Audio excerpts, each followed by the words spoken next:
So, like the title of the video says, we're going to be covering Hildryn's second ability, Pillage. Now, Pillage is an interesting skill in a lot of ways, actually. It has a little bit of wonkiness with its actual execution. It can be really strong and it can be really weak. And it also has different scaling depending on your situation. So, this isn't a one-size-fits-all kind of ability. Let's go ahead and take a look at its actual stats. Now, if we look at Drain, that's 150 shields every cast, not every enemy or some of the other ways that we scale on some of our other abilities. So this thing is going to be a set number no matter how many enemies you affect. So that kind of means you want to affect as many enemies as possible. We have a radius of 8 meters. Now, this is where it gets a little tricky. With Pillage, you actually generate a bubble around you. It originates from your point, and then it extends outward. This is very similar to Mag's ability, or one of Mag's abilities. Now, that radius is its starting range. So, 8 meters away from you is where the bubble starts. That doesn't mean enemies inside the bubble don't get affected. They do. The only difference is they are affected immediately. So if they're inside the bubble, they count as having been touched by Pillage. Now, the reason why I say it that way is because there's a little bit of wonkiness later on that we'll get into. But you should also know that Pillage only returns or steals shields when it comes back. So there's actually like an expansion section and then a retraction section. It only actually will steal things when it comes back, and you'll see those, if you look at the little video there, you'll see little wisps kind of pop out of enemies when you do it. So there is a very important kind of concept though, and that is that Pillage has touched an enemy. Now, beyond our base radius, we also have a duration. Now, when we generate the wave, the bubble, it starts at 8 meters and then it expands outward. Now, the duration that it expands outward is affected by ability duration. It also has a speed of 20 meters per second. Now, that 20 meters actually can't be changed. So if we put ability range, it doesn't actually change the 20 meters to 30 or anything, or even down. So keep that in mind. So if you actually take ability range down, it doesn't hurt Pillage that much. It will only affect your base radius, which is 8 meters. So ability duration is much more important for this skill in most situations. And that's why I kind of say this is not a one-size-fits-all kind of skill. So looking at the duration, it's base 2 seconds. If we know that it travels for 2 seconds and it goes 20 meters per second, it's going to end up being 40 plus our base 8. So we're actually extending this wave out 48 meters in all directions. That's very respectable. That's very large. You're going to hit a lot of people with that. If you extend it further, you get into like outdoors territory or maybe really large rooms, but usually 48 meters is going to be enough to hit everything. So we also have Drain. Now, Drain is the actual percentage of the enemy's shields and armor that you're taking. This works very similarly to a corrosive proc, so it is always going to be based on the enemy's current amount of defenses, not their total. What this means is if you're against Corpus, you're actually going to be able to steal shields, and they can regenerate those shields and you can steal again. So you're going to have kind of batteries against Corpus. It makes you a little bit stronger against Corpus in my opinion. Against Grineer, they can actually run out of armor. They can lose armor. Their armor goes down and it never recovers.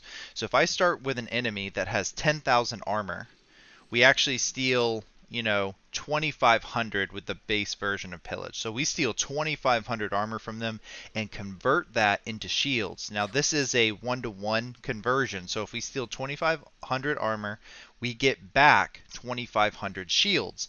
And that's where you're going to also start seeing a very important dynamic. Pillage will always steal a certain percentage of enemies, and then you will get a certain amount of shields back based on what you stole. Now, the reason why this is important is Pillage does have a cost. So if you are at low levels and enemies have very low shields or very low armor, or you have already pillaged people many times, Pillage may actually cost you more than you're getting back from the steal. So you have to sort of keep in your mind the calculus of how many times have I cast Pillage against these enemies, what level am I playing at, all of those sorts of things. And that's also going to push into when we're looking at ability strength here in a second. So suffice it to say, range is pretty okay. It's like not wasted. It's not a dead stat, but it's not going to give us a huge radius or anything. Duration is what's going to give us that big radius that lets us go outside or go into really big rooms. It's still probably not super necessary. Now, I do want to point out one small bug, and I know we haven't actually looked at anything exciting yet. I apologize. So if we take Pillage and we look at the drain, it says 150. If we look at Balefire, it says drain 50 and then 100 from the drain shot. And you know, just kind of looking at all of these, if I come over here and I throw on a Blind Rage, we're actually going to see that the drain per shot increases, but the base drain doesn't. Pillage, the drain doesn't increase. Haven, the drain doesn't, but the drain per ally enemy does. Aegis Storm, the drain per second does. Again, the cast. So if you look at all of these abilities, whenever Hildryn casts an ability, it's showing that the drain does not increase. This is a lie. It does. This is a tooltip bug, and I'll go ahead and demonstrate that now. If I take Pillage, if we were to use this skill and it costs 150, we should end up at 3405 shields. I'll go ahead and cast it. We're at 3322. So we lost about 83 more. I think it was 83 more than we should have. Now, if I come back here, let me go ahead and remove it just to show the, you know, I guess affirmative side. 3405, that's what we expect to see. Now, while we're out here, before we start messing with stats or anything, let's take a look at the range. So if I'm standing on the console, let's look and see how far it travels on its own. So if you look at the ground, you'll actually see the wave touching the ground. That's the best way to kind of see distance. So watch the wave as it travels across the ground. It's actually a little bit past that pillar right there. See that? So that is a very large bubble for a base range. So this skill is pretty good. This skill is pretty good. It's pretty well balanced in my opinion, and it's nuancy enough that it's not boring. Like there's reasons to build it different ways. So let's go ahead and look at some numbers effectively. If we take duration and we increase it to, let's say, 3 seconds, that's going to increase us out to, you know, 68 meters. So if I were to go in here and I were to grab some duration, and this probably won't be exact, but it's not exactly, yeah, it's 3.1. So let me go ahead and get on the same thing and cast it again. Now you're going to notice the wave travels for a longer amount of time. It almost reaches the end of the entire simulacrum. So now you'll probably notice there is a drawback to this. Whenever you cast this ability, yes, you can affect more people with it. You can affect more people because it's traveling for longer. But because it's traveling for longer, it takes longer to come back.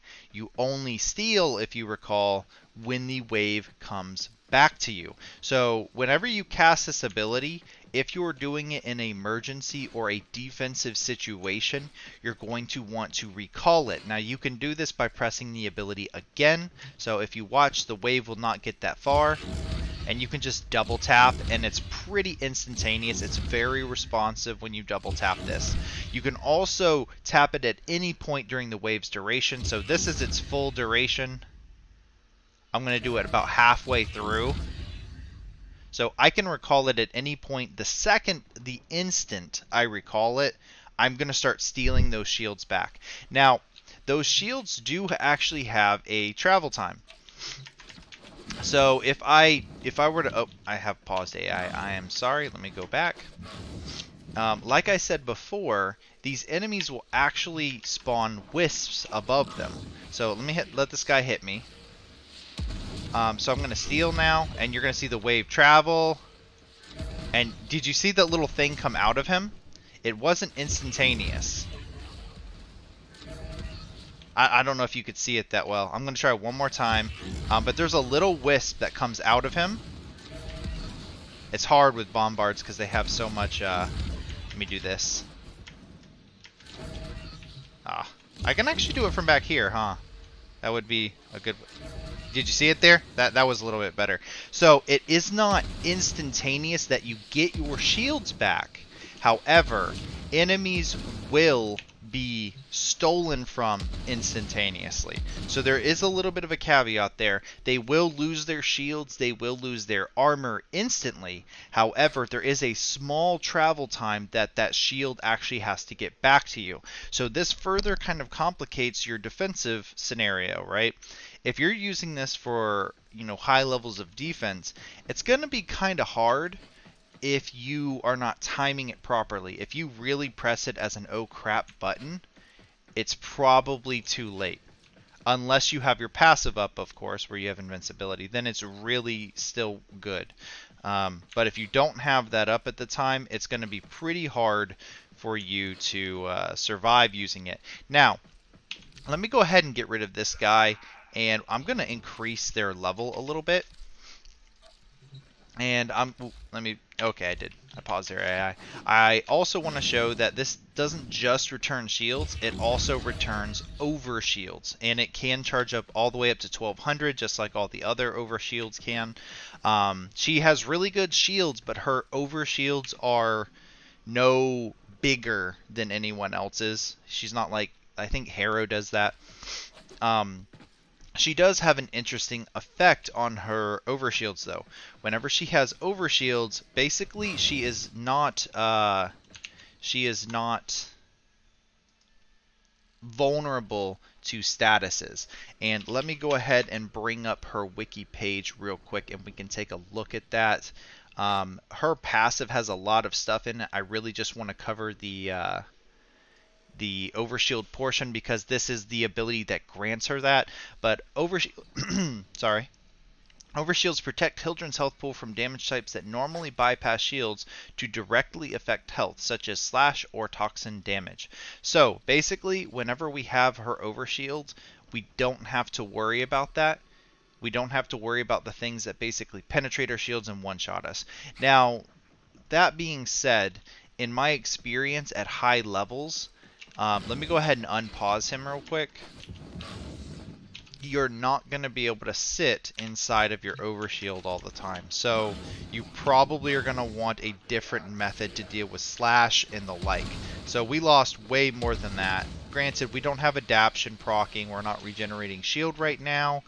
But if I were to just sit here and take it, yeah, he's going to wipe out my overshield very, very fast. And there we go, that's our overshield. So just keep that in mind. You're not going to be able to sit in the overshield all the time, but it can be really nice to kind of get rid of slash and toxin procs. Let me go ahead and pause him again so I don't have to see the explosions. Okay.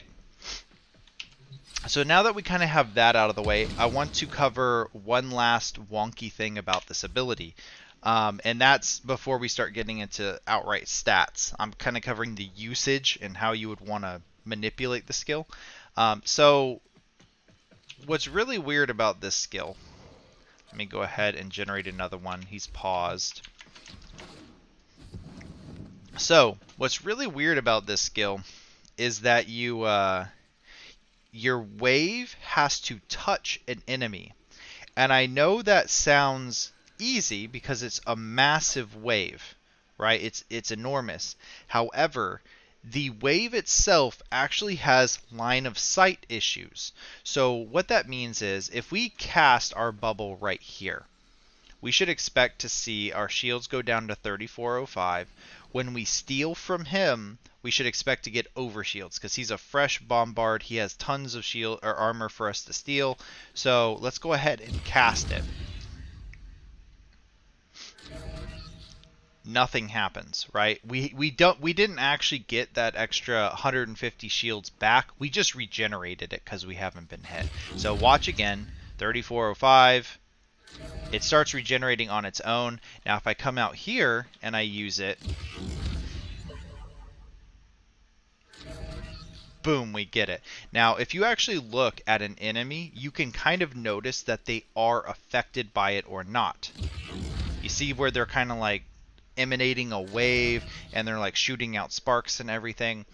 So just keep in mind when you generate this wave, think of it as a persistent effect on yourself, and then you have to touch an enemy with it. Now the way this is kind of cool is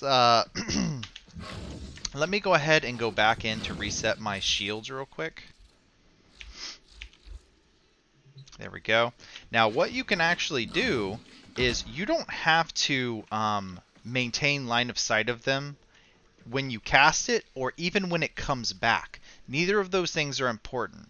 The only thing that matters is at some point when you had your wave out in the world that you could see him directly. So what we're going to do is notice we have our 35-55 again. I'm going to cast it without line of sight on him, and then I'm going to dash across, no line of sight again. We still got our shield. So as long as at some point you could see him, he gets affected. Now watch, if you see him, I'm going to go ahead and cast it. Even though we can see him, right, that's only because I'm abusing the camera angle. Our character doesn't have line of sight. So it's not truly what you're seeing, it's what your Warframe would see. So let me go ahead and cast that again, and what we're going to see is when I poke out a little bit more, you're going to see him spark up, even though the wave is already past him. See that? It happened a little bit after when you think it should. So I just wanted to cover that kind of wonky aspect of the skill before we start getting into stats. It's really important for how the skill works, especially if you don't have a lot of enemies left, or if you're like trying to hide behind something. That's not going to work. Thankfully, because of the way Hildryn works, her dash is really good. So if you're behind something, you can kind of do this and then dash across to safety. Her dash is really good. It's very quick, and it also leaves you upright. I prefer it, in all honesty, to like normal rolling after, you know, you get used to it. So I think we've got all of the small stuff out of the way. We've got the wave has to touch weird LOS issue, and we also have the fact that the efficiency doesn't show properly, but it does affect the skill. So now I think what we do is we're going to look at the stats themselves. So most of these are going to be pretty straightforward except the drain percentage. So the radius being 8 meters. Now we can get, I think, pretty easily 75% range on this skill just from 2 mods. We can even get past that. Now that's only going to affect our initial bubble. So 8 meters is kind of a small range, to be honest. However, if we're using this in a hyper offensive or hyper defensive manner, it's actually going to be more beneficial for us to have increased radius and not care about the duration.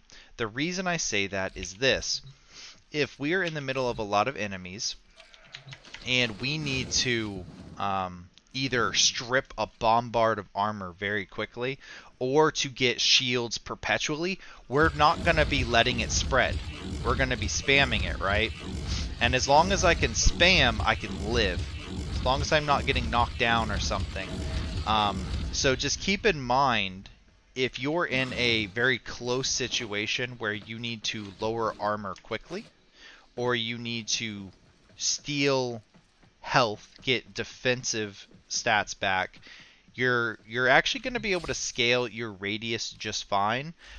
It isn't going to have anywhere near the AoE that a full duration pillage will have, but it's very, very useful in emergency situations where you need the shields back now, or you need that enemy to not have armor right now. So like you see a Nox, you run up, boom, boom, boom, he has no armor left. So you can do stuff like that. Just keep in mind, Pillage is kind of going to have a couple different variations of its own build, just because it's so nuanced. So that's sort of the nuance between radius and duration is, do you want this to be sort of an ability where you can use it uber offensively or defensively, or do you want to kind of use it passively? Throw out a Pillage, let it hit its max duration, and then whoosh, it brings you back.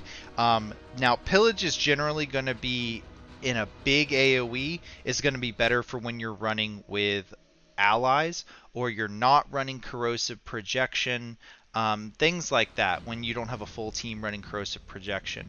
Pillage isn't super necessary in that scenario.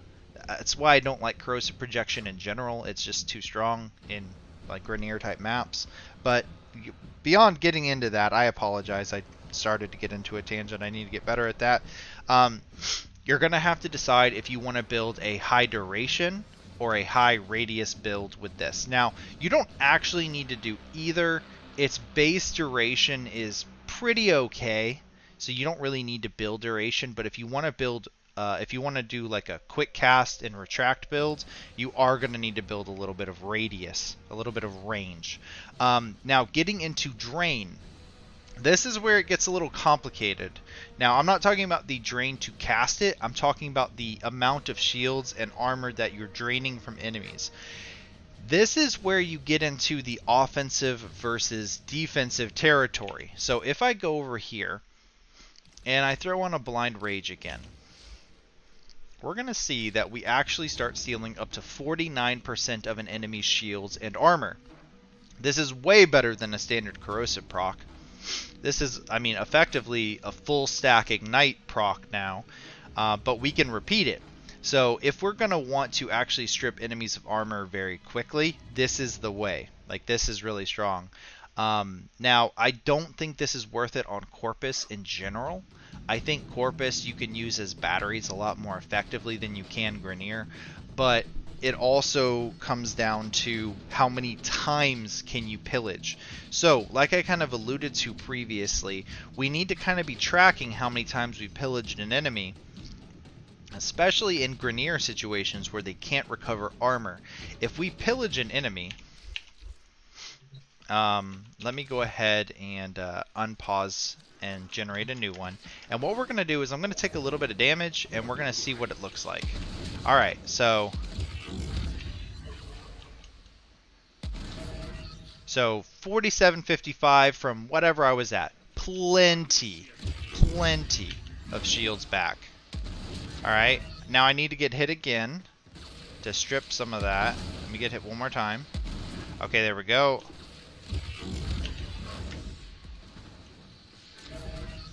Oh, we didn't get into Overshield territory there. Didn't even full heal us. And that's sort of the trick, right? Like, you notice we did get probably about 700 there. I'm not 100% sure. So we're at 2663. So we went up to about 3100. So about 500 armor that time. 3322. So probably about 300 or 400 armor that time. So just keep in mind, if you have a high strength build, you're going to exhaust the amount that you can steal from an enemy pretty quickly. Now that being said, you're rarely going to be fighting one enemy, right? So you don't really have to worry about it this badly. But notice we barely got any shields back now. 1470 to, I don't know, like maybe 100 or 200. So just keep in mind, if you have a high ability I forgot, because Bombard, I have to pause it all the time. I'm sorry about that. I should probably get a cleaner test for this, but that's the unit that doesn't instantaneously kill me without all my defensive stuff on, so that's why I'm using it. So if we look at the drain percentage, we're going to see that we're stealing half of whatever they currently have every single time we do it. Now, the reason why I say there's a lot of nuance to this is, do you want to use it to actually steal from them? Do you want to use it to if you use Pillage one time, you know you're going to get a giant amount of shields and armor back. Or are you using it more as a passive tool where you're casting it every 5 seconds or so and you're recharging your batteries? You're not using it as a oh crap button, you're using it just in general play. And I'm going to go ahead and bring over a chart that I have. You guys know this is coming. I probably shouldn't even warn anymore. But yeah, let's go ahead and take a look at that. So this is and hold on, let me get out of this so it stops making so much noise. So let's go ahead and take a look at this. We have our base steel percentage here. We have ability strength. Now this is an amount of ability strength that I have kind of chosen in easily segmented increments. So this is with Blind Rage on, this is Umbral Intensify, this is obviously nothing, this is Power Donation, this is it Overextended? And then this is both. So what this chart is basically telling us is how much we can expect to steal and get back as shields. So this isn't super offensive, this is more a chart about defense. So if we look at the actual total percent stolen, if we have Blind Rage, we have 49% stolen. At its base level, we have 25. And then down here, if we take both negatives, we only steal 2%. Now, the reason why this is important is I want to show the amount of steal that you get per steal. So if an enemy has 2,500 armor at the start, we're going to take a look at how much we're getting every time we steal. So if we steal from one enemy, and this is one enemy, by the way, so take that with a grain of salt, and that's going to be important when we come to another section. If we steal with basically a big amount of strength, we're going to get a bunch back, and then it's going to start falling off very quickly. Every single time we steal, it's going to be cut in half. And whenever you cut something in half over and over, it'll go down very, very quickly. Now, if we go down to 44%, it is a little bit more gradual. But as you can see, on our first steal, 44% loses. On our second one, it's still losing. On our third steal, 44% is actually better defensively. Right? We're actually getting more out of stealing, and then it only gets better from there. So if you know you're going to be stealing from an enemy many times, and you're focusing, you're kind of throwing waves out in a big giant AoE, and you're not necessarily focusing down every enemy you hit with it, you're going to want to be able to keep stealing from them and keep your batteries recharging. So if we go down to 25%, which is our base steal amount, we see that you maintain it even a little bit longer. And what I've kind of done here is the biggest steal amounts are in dark green, the worst are in red, and then the medium percentile, whatever is in the middle, is white. So that's sort of how these are conditionally formatted. Now, if we notice, if we actually take a negative, if we come into the negative realm, we can maintain our steal a little bit longer. Like, we don't lose as much as fast. Now, down here, you'll actually start seeing that we actually are better off stealing once we get to our 10th steal, right? Once we get to our 9th steal and all of these down here. Now, that being said, I don't necessarily condone negative power builds, especially if you double dip. Like, this is bad. You're never going to be stealing a good amount. Sure, 49 isn't that much less than 50, but 50 is not very much, right? So stealing 50 from every enemy, even if you had 100 enemies on the thing, that's one full shield. Whereas over here, we'd have to steal from like 4 guys to get the same return. So just keep in mind, running a little bit of negative isn't actually going to hurt this skill that much. But if you come down into like this territory, it's going to start hitting you a bit more. Sure, you'll maintain longer. You'll actually pass it here, right? But in general, I would never go past negative 30. And to be honest with you, if you're doing a quote-unquote low-strength variation, I think leaving it at its base level is probably the best balance for this skill if you're using it for big AoE waves that are just restoring your shields. Now, I realize everybody wants to play a little differently, and that's 100% fine. This is going to be based a lot on what faction you're fighting and what level you're fighting at. Like at high levels, you're going to want to pick off certain enemies, steal a bunch from them, and then kill them very quickly. So this is kind of what you're sitting at. Now in sort of high-ish level stuff, like level probably 70 to 90, maybe even 100. You're going to be able to get away with probably anything in between these three. Now, another thing I should say, this is very important. These numbers are not exactly representative of super high level content. If I were to throw in like 10,000 armor here, don't look at the colors, they're not right until I spread it across. But keep in mind, like even if you're in the negative 60% realm, your first steal is going to be 1,000 shields from an enemy. So you can kind of drift off into this negative world if you're at super high levels of content, and you're going to be able to siphon them forever, right? Like it goes from 1,000 to 900 to 800 to 7. Like it's still really relevant stealing amounts even after many steals. Now I would still say your base level or negative 30% is going to be where you want to sit for a sustainable battery setup. So I kind of wanted to show all of that because this is way more nuanced than it looks like at first. And you really need to decide, do you want to have a small bubble that you spam? Do you want to have a big bubble? Do you want to steal a lot of enemy shields and then immediately kill them? Or do you want to kind of leave people up in the background as personal battery sources? And that's going to depend all at the level you're playing at currently and all the other stuff that I've said. I hope this has helped you guys. I really wanted to cover this in a bit more detail than like for instance Balefire, because it's more of a weapon comparison than it is an ability deep dive. So anyway, I think that's going to do it for this video. As always, if I missed anything, if I need to know something, let me know in the comment section below. Thanks for watching.